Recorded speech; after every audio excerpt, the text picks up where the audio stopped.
ಶುಭೋದಯ. ಇವತ್ತು ನಾವು ಮಾತಾಡಕೊರಟಿರೋ ವಿಷಯ ವೃಶ್ಚಿಕ ರಾಶಿಯವರ ಬಗ್ಗೆ. ಹೌದು. ಅದರಲ್ಲೂ ವಿಶೇಷವಾಗಿ ಫೆಬ್ರವರಿ 19ರಿಂದ 22 ಈ 4 ದಿನಗಳ ಬಗ್ಗೆ. ನಮ್ಮ ಕೈಯಲ್ಲಿರೋ ಮೂಲಗಳು ಇದನ್ನೊಂದು ಸಾಮಾನ್ಯ ರಾಶಿಫಲ ಅಂತ ಹೇಳ್ತಿಲ್ಲ. ಇಲ್ಲ, ಖಂಡಿತ ಇಲ್ಲ. ಬದಲಿಗೆ ಇದನ್ನೊಂದು ದೈವ ಸಂಕೇತ ಅಂತ ಕರೆಯುತ್ತಿವೆ. ಅಂದ್ರೆ ಇದು ಕೇವಲ ಒಳ್ಳೆಯ ದಿನಗಳು ಅನ್ನೋದಕ್ಕಿಂತ ಏನೋ ಹೆಚ್ಚು ಆಳವಾದದ್ದು. ಹೌದು, ನೀವು ಹೇಳಿದ್ದು ಸರಿ. ಈ ಚರ್ಚೆ ಶುರು ಮಾಡೋ ಮುನ್ನ ನಾವು ಯಾವ ಮೂಲಗಳನ್ನ ನೋಡಿ ಮಾತಾಡ್ತಿದ್ದೀವಿ ಅಂತ ಹೇಳೋದು ಒಳ್ಳೇದನ್ಸುತ್ತೆ. ನಮ್ಮತ್ರ ಇರೋದು ಪ್ರಾಚೀನ ಜ್ಯೋತಿಷ್ಯ ಗ್ರಂಥಗಳ ಕೆಲವು ವ್ಯಾಖ್ಯಾನಗಳು ಮತ್ತೆ ಆಧುನಿಕ ಆಧ್ಯಾತ್ಮಿಕ ಚಿಂತಕರ ವಿಶ್ಲೇಷಣೆಗಳು. ಇವೆರಡನ್ನು ಒಟ್ಟಿಗೆ ಸೇರಿಸಿ ನೋಡಿದಾಗ ಒಂದು ವಿಶೇಷವಾದ ಚಿತ್ರಣ ಸಿಗುತ್ತೆ. ಹಾಗಾದ್ರೆ ಈ ದೈವ ಸಂಕೇತಕ್ಕೂ ನಾವು ದಿನ ನೋಡೋ ರಾಶಿಫಲಕ್ಕೂ ಏನ್ ವ್ಯತ್ಯಾಸ? ಇದು ಬಹಳ ಮುಖ್ಯವಾದ ಪ್ರಶ್ನೆ. ಸಾಮಾನ್ಯವಾಗಿ ರಾಶಿಫಲ ಅಂದ್ರೆ ಗ್ರಹಗಳ ಓಡಾಟದ ಒಂದು ಸಾಮಾನ್ಯ ಪ್ರಭಾವ ಅಷ್ಟೇ. ಹೌದು. ಆದ್ರೆ ನಮ್ಮ ಮೂಲಗಳಲ್ಲಿ ದೈವ ಸಂಕೇತ ಅಂದ್ರೆ ವ್ಯಕ್ತಿಯ ಹಿಂದಿನ ಕರ್ಮಗಳು, ಅವರ ಪ್ರಾರ್ಥನೆ, ಅವರ ಮನಸ್ಸಿನ ಸ್ಥಿತಿಗೆ ಒಂದು ದೈವಿಕ ಶಕ್ತಿ ಸ್ಪಂದಿಸುವ ವಿಶೇಷ ಕ್ಷಣ ಅಂತ ಹೇಳಿದ್ದಾರೆ. ಹಾಗೆ. ಇದು ಎಲ್ಲರಿಗೂ ಯಾವಾಗ್ಲೂ ಆಗುವಂಥದ್ದಲ್ಲ. ಅದಕ್ಕೆ ಇದು ವಿಶೇಷ. ಬಹಳ ಕಾಲದಿಂದ ವೃಶ್ಚಿಕ ರಾಶಿಯವರು ಅನುಭವಿಸ್ತಿರೋ ಆ ಮೌನ ನೋವು, ಹೇಳ್ಕೊಳ್ಳೋಕೆ ಆಗದ ಸಂಶಯಗಳಿಗೆ ಉತ್ತರ ಸಿಗೋ ಸಮಯ ಇದು. ಕೇಳೋಕೆ ಬಹಳ ಕುತೂಹಲ ಆಗ್ತಿದೆ. ಹಾಗಾದ್ರೆ ಮೊದಲ ಹಂತ ಏನು? ಈ ಬದಲಾವಣೆ ಎಲ್ಲಿಂದ ಶುರುವಾಗುತ್ತೆ? ಇದು ಹೊರಗಿನಿಂದ ಬರೋದಾ ಅಥವಾ ಒಳಗಿನಿಂದಲೇವಾ? ಅತ್ಯುತ್ತಮ ಪ್ರಶ್ನೆ. ಮೂಲಗಳಲ್ಲಿ ಪದೇ ಪದೇ ಹೇಳಿರೋ ಒಂದು ಅಂಶ ಏನಂದ್ರೆ ಈ ಪರಿವರ್ತನೆಯ ಆರಂಭ ಸಂಪೂರ್ಣವಾಗಿ ಆಂತರಿಕವಾದದ್ದು. ಫೆಬ್ರವರಿ 19 ಅಂದ್ರೆ ಗುರುವಾರ ಬೆಳಿಗ್ಗೆಯಿಂದಲೇ ಅವರ ಆಲೋಚನೆ ಮಾಡೋ ರೀತಿಯಲ್ಲಿ ಒಂದು ಸ್ಪಷ್ಟತೆ ಮೂಡೋಕೆ ಶುರು ಆಗುತ್ತಂತೆ. ಸ್ಪಷ್ಟತೆ ಅಂದ್ರೆ ಬಹಳ ದಿನದಿಂದ ಕಾಡ್ತಿದ್ದ ಗೊಂದಲದ ಮೋಡಗಳು ಸರಿದು ವಿಷಯಗಳೆಲ್ಲ ಇದ್ದಕ್ಕಿದ್ದಂತೆ ಸರಳವಾಗಿ ಕಾಣಿಸೋಕೆ ಶುರುವಾಗುತ್ತೆ. ಆದ್ರೆ ವೃಶ್ಚಿಕ ರಾಶಿಯವರನ್ನ ಸಾಮಾನ್ಯವಾಗಿ ಬಹಳ ಗಟ್ಟಿ ಸ್ವಭಾವದವರು ಅಂತ ಹೇಳ್ತಾರಲ್ವಾ? ಹೌದು. ಅವರ ಆಲೋಚನೆಗಳನ್ನ ಬದಲಾಯಿಸೋದು ಅಷ್ಟು ಸುಲಭನ? ನಾವೇ ಎಲ್ಲೋ ತಪ್ಪು ಮಾಡಿದ್ವಿ ಅಂತ ಒಪ್ಕೊಳ್ಳೋದು ಅವ್ರಿಗೆ ಅಷ್ಟು ಸುಲಭವಾಗಿರುತ್ತಾ? ನೀವು ಹೇಳಿದ್ದು ನಿಜ.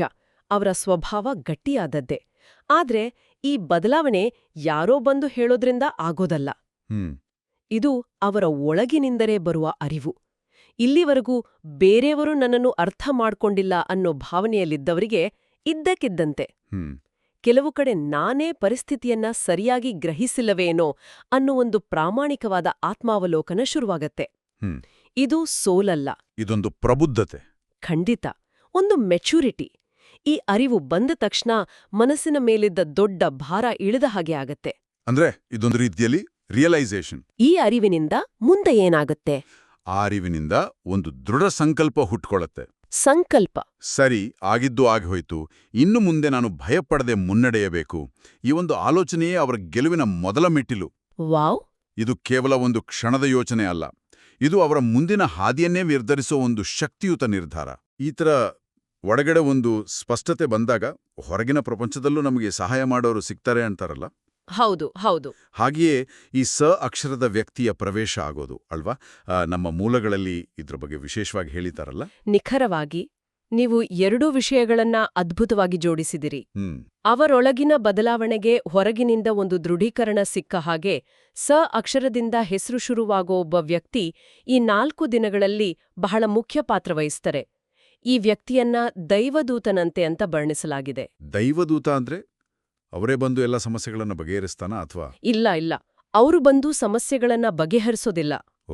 ಬದಲಿಗೆ ವೃಶ್ಚಿಕ ರಾಶಿಯವರೇ ತಮ್ಮ ಸಮಸ್ಯೆಗಳನ್ನ ಬಗೆಹರಿಸಿಕೊಳ್ಳೋ ಶಕ್ತಿ ಅವರಲ್ಲೇ ಇದೆ ಅನ್ನೋದನ್ನ ತೋರಿಸ್ಕೊಡ್ತಾರೆ. ಆ ವ್ಯಕ್ತಿಯು ಹೊಸಬರ ಅಥವಾ ಯಾರೋ ಆಗಿರ್ಬೋದು, ಈಗಾಗ್ಲೇ ಅವರಿಗೆ ಹತ್ರದವರಾಗಿರ್ಬೋದು, ಅಥವಾ ಕೇವಲ ಒಬ್ಬ ಸಾಮಾನ್ಯ ಪರಿಚಯಸ್ಥ. ಆದ್ರೆ ಈ ದಿನಗಳಲ್ಲಿ ಆ ವ್ಯಕ್ತಿಯ ಜೊತೆ ನಡೆಯೋ ಒಂದು ಮಾತುಕತೆ, ಒಂದು ಸಂಭಾಷಣೆ. ಹೌದು, ಒಂದು ಸಂಭಾಷಣೆ ಅವರ ಜೀವನಕ್ಕೆ ಹೊಸ ದಿಕ್ಕನ್ನೇ ಕೊಡುತ್ತೆ. ಒಂದು ಮಾತುಕತೆ ಅಷ್ಟೊಂದು ಪರಿಣಾಮ ಬೀರಲು ಸಾಧ್ಯವಾ? ಸಾಧ್ಯವಿದೆ. ಯಾಕಂದ್ರೆ ಬಹಳ ಕಾಲದಿಂದ ಮನಸ್ಸಿನಲ್ಲೇ ಬಚ್ಚಿಟ್ಕೊಂಡಿದ್ದ ಒಂದು ಆಳವಾದ ಸಂಶಯ ಅಥವಾ ಭಯವನ್ನ ವೃಶ್ಚಿಕ ರಾಶಿಯವರು ಆ ವ್ಯಕ್ತಿ ಜೊತೆ ಹಂಚ್ಕೊಳ್ತಾರೆ. ಆಗ ಆ ವ್ಯಕ್ತಿ ಕೊಡೋ ಸಲಹೆ ಅಥವಾ ಧೈರ್ಯದ ಮಾತುಗಳು ಕತ್ತಲೆಯಲ್ಲಿ ದೀಪ ಕಂಡ ಹಾಗೆ ಆಗತ್ತೆ. ಹೌದು. ಇದು ಕೇವಲ ಸ್ನೇಹ ಅಲ್ಲ, ಇದು ದೇವರು ಕಳುಹಿಸಿದ ಮಾರ್ಗದರ್ಶನ ಅಂತ ಮೂಲಗಳು ಹೇಳುತ್ತೆ. ಆ ವ್ಯಕ್ತಿ ಇವರೇ ಗುರುತಿಸದ ಒಂದು ಸಾಮರ್ಥ್ಯವನ್ನ ಅವರಿಗೆ ಪರಿಚಯ ಮಾಡ್ಕೊಡ್ತಾರೆ. ಆಂತರಿಕ ಸ್ಪಷ್ಟತೆ, ಹೊರಗಿನಿಂದ ಒಬ್ಬ ಮಾರ್ಗದರ್ಶಕ. ಇದರಿಂದ ಅವರ ಆತ್ಮವಿಶ್ವಾಸ ಹೆಚ್ಚಾಗುತ್ತೆ. ಖಂಡಿತವಾಗಿಯೂ. ಈ ಹೊಸ ಆತ್ಮವಿಶ್ವಾಸ ಅವರ ವೃತ್ತಿಜೀವನದ ಮೇಲೂ ಪ್ರಭಾವ ಬೀರುತ್ತೆ ಅಂತ ಹೇಳಲಾಗಿದೆಯಲ್ಲ. ಬಹಳ ಕಾಲದಿಂದ ಕಾಯ್ತಿದ್ದ ಒಂದು ವಿಷಯದ ಬಗ್ಗೆನೂ ಪ್ರಸ್ತಾಪ ಇದೆ ಅಲ್ವಾ? ಹೌದು. ವೃತ್ತಿ ಮತ್ತು ವ್ಯವಹಾರದಲ್ಲಿ ಒಂದು ದೊಡ್ಡ ತಿರುವು ಕಾದಿದೆ. ಊ, ಇಲ್ಲಿ ಒಂದು ಇಂಟ್ರೆಸ್ಟಿಂಗ್ ವಿಷಯ ಏನಂದ್ರೆ, ಅವರು ಬಹುತೇಕ ಆಸೆ ಬಿಟ್ಟಿದ್ದ ಸಮಯದಲ್ಲಿ ಈ ಅವಕಾಶ ಬರುತ್ತೆ. ಹೋಪ್ಸ್ ಬಿಟ್ಟಾಗ. ಹೌದು. ಅದು ಬಹಳ ದಿನದಿಂದ ಕಾಯ್ತಿದ್ದ ಇಂಟರ್ವ್ಯೂ ಕಾಲ್ ಆಗಿರಬಹುದು, ಪ್ರಮೋಷನ್ ಬಗ್ಗೆ ಸೂಚನೆ ಇರಬಹುದು, ಅಥವಾ ಒಂದು ಹೊಸ ಪ್ರಾಜೆಕ್ಟ್ನ ಅವಕಾಶ. ತಾವು ಪಟ್ಟ ಶ್ರಮ ವ್ಯರ್ಥವಾಗಿಲ್ಲ ಅನ್ನೋ ಸಮಾಧಾನ ಸಿಗುತ್ತೆ. ಖಂಡಿತ. ದಿನಾಂಕಗಳ ಬಗ್ಗೆನೂ ನಿರ್ದಿಷ್ಟ ವಿವರಗಳಿವೆ. ಶುಕ್ರವಾರ ಫೋನ್ ಕರೆ, ಶನಿವಾರ ವ್ಯಾಪಾರದಲ್ಲಿ ಲಾಭ. ಇವು ಒಂದಕ್ಕೊಂದು ಸಂಬಂಧ ಇರೋದಾ? ಆ ಇವೆರಡಕ್ಕೂ ಒಂದು ಸೂಕ್ಷ್ಮವಾದ ಸಂಬಂಧ ಇದೆ. ನಮ್ಮ ಮೂಲಗಳು ಶುಕ್ರವಾರವನ್ನ ಯಾಕೆ ಉಲ್ಲೇಖಿಸಿವೆ ಅನ್ನೋದು ಕುತೂಹಲಕಾರಿ. ಹೌದು, ಯಾಕೆ? ಜ್ಯೋತಿಷ್ಯದಲ್ಲಿ ಶುಕ್ರವಾರ ಅಂದ್ರೆ ಸಂಬಂಧ, ಅವಕಾಶ ಮತ್ತು ಸಂತೋಷಕ್ಕೆ ಸಂಬಂಧಿಸಿದ ಶುಕ್ರನ ದಿನ ಅಲ್ವಾ? ಹೌದು. ಬಹುಶಃ ವೃತ್ತಿ ಜೀವನದ ಈ ತಿರುವು ಕೇವಲ ಹಣದಲ್ಲ, ಬದಲಿಗೆ ಅವರಿಗೆ ಸ್ಯಾಟಿಸ್ಫ್ಯಾಕ್ಷನ್ ತರುವಂಥದ್ದು ಅಂತ ಇದು ಸೂಚಿಸ್ತಿರಬಹುದು. ಆ ಫೋನ್ ಕರೆ ಅಥವಾ ಮೆಸೇಜ್ ಅವರಲ್ಲಿ ಹೊಸ ಉತ್ಸಾಹ ತುಂಬುತ್ತೆ. ಹಾಗಾದ್ರೆ ಶನಿವಾರದ ಬೆಳವಣಿಗೆ? ಶನಿವಾರ ಅಂದ್ರೆ ಕರ್ಮಕ್ಕೆ, ತಾಳ್ಮೆಗೆ ಸಂಬಂಧಿಸಿದ ಶನಿದೇವರ ದಿನ. ವ್ಯಾಪಾರ ಮಾಡೋರಿಗೆ ಬಹಳ ಹಿಂದಿನ ಒಂದು ಪರಿಚಯ ಈಗ ಲಾಭದಾಯಕವಾಗಿ ಬದಲಾಗುತ್ತೆ. ಅನಿರೀಕ್ಷಿತವಾಗಿ? ಹೌದು. ಅನಿರೀಕ್ಷಿತವಾಗಿ ಒಂದು ಆರ್ಡರ್ ಅಥವಾ ಒಪ್ಪಂದ ಸಿಗ್ಬಹುದು. ಇದು ನೋಡಕ್ಕೆ ಸಣ್ಣದಾಗಿ ಕಂಡ್ರೂ ಇದು ಅವರ ತಾಳ್ಮೆಗೆ ಸಿಕ್ಕ ಪ್ರತಿಫಲ. ಭವಿಷ್ಯದಲ್ಲಿ ದೊಡ್ಡ ಬೆಳವಣಿಗೆಗೆ ಇದು ಅಡಿಪಾಯ ಆಗತ್ತೆ. ಇದು ಕೇವಲ ಹಣದ ವಿಷಯ ಅಲ್ಲ. ನನ್ನ ಸಮಯ ಈಗ ಬಂದಿದೆ ಅನ್ನೋ ನಂಬಿಕೆ ವಾಪಸ್ ಬರುತ್ತೆ. ನಿಖರವಾಗಿ ಅದೇ ಮುಖ್ಯ. ವೃತ್ತಿ ಜೀವನದ ಈ ಆತ್ಮವಿಶ್ವಾಸ ಅವರ ವೈಯಕ್ತಿಕ ಜೀವನದ ಮೇಲೂ ಪ್ರಭಾವ ಬೀರುತ್ತೆ ಅಂತ ಕಾಣುತ್ತೆ. ಬಹಳ ಕಾಲದಿಂದ ಕಾಡ್ತಿದ್ದ ಒಂದು ಗುಪ್ತ ಸಮಸ್ಯೆಯ ಬಗ್ಗೆನೂ ಪ್ರಸ್ತಾಪವಿದೆಯಲ್ಲ? ಹೌದು. ವೃಶ್ಚಿಕ ರಾಶಿಯವರ ಒಂದು ಗುಣ ಏನಂದ್ರೆ, ತಮ್ಮನ್ನು ದುರ್ಬಲರು ಅಂತ ತೋರ್ಸ್ಕೊಳಕ್ಕೆ ಅವರು ಇಷ್ಟಪಡಲ್ಲ.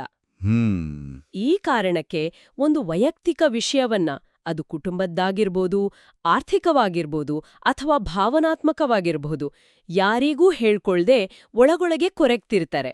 ಸರಿ. ಈ 4 ದಿನಗಳಲ್ಲಿ ವಿಶೇಷವಾಗಿ ಆ ಅಕ್ಷರದ ವ್ಯಕ್ತಿಯ ಮಾರ್ಗದರ್ಶನದಿಂದ ಆ ಸಮಸ್ಯೆಯನ್ನ ನೋಡೋ ಅವರ ದೃಷ್ಟಿಕೋನವೇ ಬದಲಾಗುತ್ತೆ. ದೃಷ್ಟಿಕೋನ ಬದಲಾಗೋದು ಅಂದ್ರೆ ಸಮಸ್ಯೆ ಇಲ್ವಾಗುತ್ತಾ ಅಥವಾ ಅದನ್ನ ನಿಭಾಯಿಸೋ ರೀತಿ ಬದಲಾಗುತ್ತಾ? ಸಮಸ್ಯೆ ಹಾಗೇ ಇರ್ಬೋದು, ಆದ್ರೆ ಅದನ್ನ ಎದುರಿಸೋ ರೀತಿ ಬದಲಾಗತ್ತೆ. ಓಕೆ. ಭಯದಿಂದ ನೋಡ್ತಿದ್ದ ಸೊಳಸಿಯನ್ನ ಈಗ ಧೈರ್ಯದಿಂದ ನೋಡಕ್ಕೆ ಕಲಿತಾರೆ. ಇದನ್ನ ನಾನು ನಿಭಾಯಿಸಬಲ್ಲೆ ಅನ್ನೋ ಒಂದು ವಿಶ್ವಾಸ ಬರುತ್ತೆ. ಅದ್ಭುತ. ಮತ್ತು ಆಶ್ಚರ್ಯ ಅಂದ್ರೆ ಆ ಸಮಸ್ಯೆಗೆ ಹೊಸ ಪರಿಹಾರದ ದಾರಿಗಳು ಕಾಣಿಸಕ್ ಶುರುವಾಗತ್ತೆ. ಮೂಲಗಳಲ್ಲಿ ಹೇಳಿರೋ ಹಾಗೆ ಭಾನುವಾರದೊಳಗೆ ಆ ಸಮಸ್ಯೆ ಬಗ್ಗೆ ಒಂದು ದಿಟ್ಟ ನಿರ್ಧಾರ ತಗೊಂಡು ಹಲವು ದಿನಗಳಿಂದ ಅನುಭವಿಸ್ತಿದ್ದ ಮಾನಸಿಕ ಒತ್ತಡದಿಂದ ಅವರು ಸಂಪೂರ್ಣವಾಗಿ ಹೊರಬರ್ತಾರೆ. ಇದು ಮಾನಸಿಕವಾಗಿ ಒಂದು ದೊಡ್ಡ ಬಿಡುಗಡೆ. ಖಂಡಿತ. ಈ ಪಾಸಿಟಿವ್ ಎನರ್ಜಿ ಅವರ ಕುಟುಂಬ ಸಂಬಂಧಗಳ ಮೇಲೆ ಹೇಗೆ ಪರಿಣಾಮ ಬೀರುತ್ತೆ? ಸಾಮಾನ್ಯವಾಗಿ ಸಂಬಂಧಗಳನ್ನ ಬಿಕ್ಕಟ್ಟು ಸರಿ ಮಾಡೋದು ಬಹಳ ಕಷ್ಟ ಅಲ್ವಾ? ಹೌದು, ಕಷ್ಟ. ಆದ್ರೆ ಇಲ್ಲಿ ಒಂದು ಅಚ್ಚರಿಯ ಬೆಳವಣಿಗೆ ಆಗತ್ತೆ. ಬಹಳ ಕಾಲದಿಂದ ಮಾತಾಡದೇ ಇದ್ದ ಅಥವಾ ತಪ್ಪು ತಿಳುವಳಿಕೆಯಿಂದ ದೂರ ಆಗಿದ್ದ ಸಂಬಂಧಗಳಲ್ಲಿ, ವಿಶೇಷವಾಗಿ ತಾಯಿ ಅಥವಾ ಜೀವನ ಸಂಗಾತಿಯ ಜೊತೆಗಿನ ಮುನಿಸು ಕರಗತ್ತೆ. ಹೌದಾ? ಇಲ್ಲಿ ಇನ್ನೊಂದು ಗಮನಿಸಬೇಕಾದ ಅಂಶ ಅಂದ್ರೆ, ಈ ಬಾರಿ ವೃಶ್ಚಿಕ ರಾಶಿಯವರೇ ಮಾತುಕತೆಗೆ ಮುಂದಾಗ್ತಾರೆ.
ಓದ್ಸುನಂತ ನೋಡ್ತಿದ್ದ ಸಮಸ್ಯೆಯನ್ನ ಈಗ ಧೈರ್ಯದಿಂದ ನೋಡಕ್ಕೆ ಕಲಿತಾರ.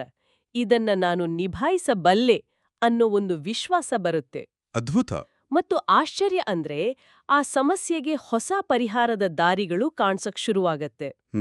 ಮೂಲಗಳಲ್ಲಿ ಹೇಳಿರೋ ಹಾಗೆ ಭಾನುವಾರದೊಳಗೆ ಆ ಸಮಸ್ಯೆ ಬಗ್ಗೆ ಒಂದು ದಿಟ್ಟ ನಿರ್ಧಾರ ತಗೊಂಡು ಹಲವು ದಿನಗಳಿಂದ ಅನುಭವಿಸ್ತಿದ್ದ ಮಾನಸಿಕ ಒತ್ತಡದಿಂದ ಅವರು ಸಂಪೂರ್ಣವಾಗಿ ಹೊರಬರ್ತಾರೆ. ಇದು ಮಾನಸಿಕವಾಗಿ ಒಂದು ದೊಡ್ಡ ಬಿಡುಗಡೆ. ಖಂಡಿತ. ಈ ಪಾಸಿಟಿವ್ ಎನರ್ಜಿ ಅವರ ಕುಟುಂಬ ಸಂಬಂಧಗಳ ಮೇಲೆ ಹೇಗೆ ಪರಿಣಾಮ ಬೀರುತ್ತೆ? ಸಾಮಾನ್ಯವಾಗಿ ಸಂಬಂಧಗಳನ್ನ ಬಿಕ್ಕಟ್ಟು ಸರಿ ಮಾಡೋದು ಬಹಳ ಕಷ್ಟ ಅಲ್ವಾ? ಹೌದು, ಕಷ್ಟ. ಆದ್ರೆ ಇಲ್ಲಿ ಒಂದು ಅಚ್ಚರಿಯ ಬೆಳವಣಿಗೆ ಆಗತ್ತೆ. ಬಹಳ ಕಾಲದಿಂದ ಮಾತಾಡದೇ ಇದ್ದ ಓಕೆ ಅಥವಾ ತಪ್ಪು ತಿಳುವಳಿಕೆಯಿಂದ ದೂರ ಆಗಿದ್ದ ಸಂಬಂಧಗಳಲ್ಲಿ ವಿಶೇಷವಾಗಿ ತಾಯಿ ಅಥವಾ ಜೀವನ ಸಂಗಾತಿಯ ಜೊತೆಗಿನ ಮುನಿಸು ಕರಗತ್ತೆ. ಹೌದಾ? ಇಲ್ಲಿ ಇನ್ನೊಂದು ಗಮನಿಸಬೇಕಾದ ಅಂಶ ಅಂದ್ರೆ ಈ ಬಾರಿ ವೃಶ್ಚಿಕ ರಾಶಿಯವರೇ ಮಾತುಕತೆಗೆ ಮುಂದಾಗ್ತಾರೆ. ಇದು ಅವರ ಎಂದಿನ ಸ್ವಭಾವಕ್ಕೆ ಹೇಗೆ ಹೇಳೋದು ಸ್ವಲ್ಪ ವಿರುದ್ಧ ಅಲ್ವಾ? ಸಾಮಾನ್ಯವಾಗಿ ಅವರು ತಮ್ಮ ನಿಲುವಿಗೆ ಬದ್ಧರಾಗಿರ್ತಾರ. ಹೌದು, ಅದೇ ಈ ಪರಿವರ್ತನೆಯ ಸೌಂದರ್ಯ. ಅವರ ಮಾತುಗಳಲ್ಲಿ ಈ ಬಾರಿ ಮೃದುತ್ವ ಇರುತ್ತೆ. ಅಹಂಕಾರಕ್ಕಿಂತ ಸಂಬಂಧಕ್ಕೆ ಹೆಚ್ಚು ಬೆಲೆ ಕೊಡ್ತಾರೆ. ಅವರ ಈ ಒಂದು ಹೆಜ್ಜೆ ಮನೆಯಲ್ಲಿ ಶಾಂತಿಯ ವಾತಾವರಣವನ್ನ ವಾಪಸ್ ತರುತ್ತೆ. ಮತ್ತು ಮೂಲಗಳಲ್ಲಿ ಬಹಳ ಸುಂದರವಾಗಿ ಹೇಳಿರೋನ್ನ ಮಾತಿದೆ. ಏನದು? ಹಲವು ದಿನಗಳ ನಂತರ ಅವರು ಮನಸಾರೆ ನಗುತ್ತಾರೆ. ವಾವ್! ಆ ಒಂದು ನಗು ಅವರು ಹಿಂದೆ ಅನುಭವಿಸಿದ ಎಲ್ಲಾ ನೋವನ್ನು ಮರೆಸೋ ಶಕ್ತಿ ಹೊಂದಿರುತ್ತೆ. ಆ ನಗುವಿನ ಬಗ್ಗೆ ಹೇಳಿದ್ದು ಬಹಳ ಮುಖ್ಯ ಅನಿಸ್ತು. ಯಾಕಂದ್ರೆ ಒತ್ತಡದಲ್ಲಿರುವಾಗ ನಾವು ನಗೋದನ್ನೇ ಮರೆತು ಬಿಡ್ತೀವಿ. ಹೌದು. ಸರಿ, ನಾವು ಮಾನಸಿಕ, ವೃತ್ತಿಪರ, ಕೌಟುಂಬಿಕ ಬದಲಾವಣೆಗಳ ಬಗ್ಗೆ ಮಾತಾಡಿದ್ವಿ. ಇನ್ನು ಆರ್ಥಿಕ, ಆಧ್ಯಾತ್ಮಿಕ ಮತ್ತು ಆರೋಗ್ಯದ ಬಗ್ಗೆ ಮೂಲಗಳು ಏನ್ ಹೇಳ್ತವೆ? ಈ ಮೂರು ಕ್ಷೇತ್ರಗಳಲ್ಲೂ ಒಂದು ಬ್ಯಾಲೆನ್ಸ್ ಬರುತ್ತೆ. ಓಕೆ. ಮೊದಲಿಗೆ ಆರ್ಥಿಕ ವಿಷಯ. ಹಣ ಬಂದ ಹಾಗೆ ಖರ್ಚಾಗುತ್ತಿದೆ, ಕೈಯಲ್ಲೇ ನಿಲ್ಲುತ್ತಿಲ್ಲ ಅನ್ನೋ ಚಿಂತೆ ಇದ್ರಲ್ಲಿ ಕಡಿಮೆ ಆಗುತ್ತೆ. ಖರ್ಚುಗಳನ್ನ ಕಂಟ್ರೋಲ್ ಮಾಡಿ ಉಳಿತಾಯದ ಬಗ್ಗೆ ಸೀರಿಯಸ್ ಆಗಿ ಯೋಚಿಸೋಕೆ ಶುರು ಮಾಡ್ತಾರೆ. ಅಷ್ಟೇ ಅಲ್ಲ, ಶುಕ್ರವಾರ ಅಥವಾ ಭಾನುವಾರ ಒಂದು ಸಣ್ಣ ಅನಿರೀಕ್ಷಿತ ಧನಲಾಭದ ಸಾಧ್ಯತೆನೂ ಇದೆ. ಹಳೆ ಸಾಲ ವಾಪಸ್ ಬರಬಹುದು. ಓ, ಸರಿ.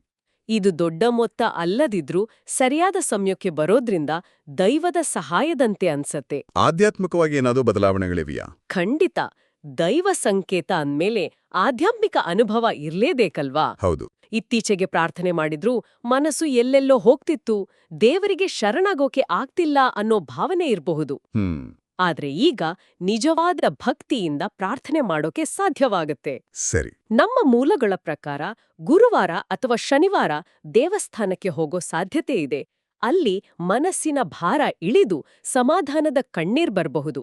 ನಾನು ಒಂಟಿಯಲ್ಲ, ನನ್ ಜೊತೆ ದೈವಶಕ್ತಿ ಇದೆ ಅನ್ನೋ ನಂಬಿಕೆ ಬಲಗೊಳ್ಳುತ್ತೆ. ಇನ್ನು ಆರೋಗ್ಯದ ವಿಷಯ.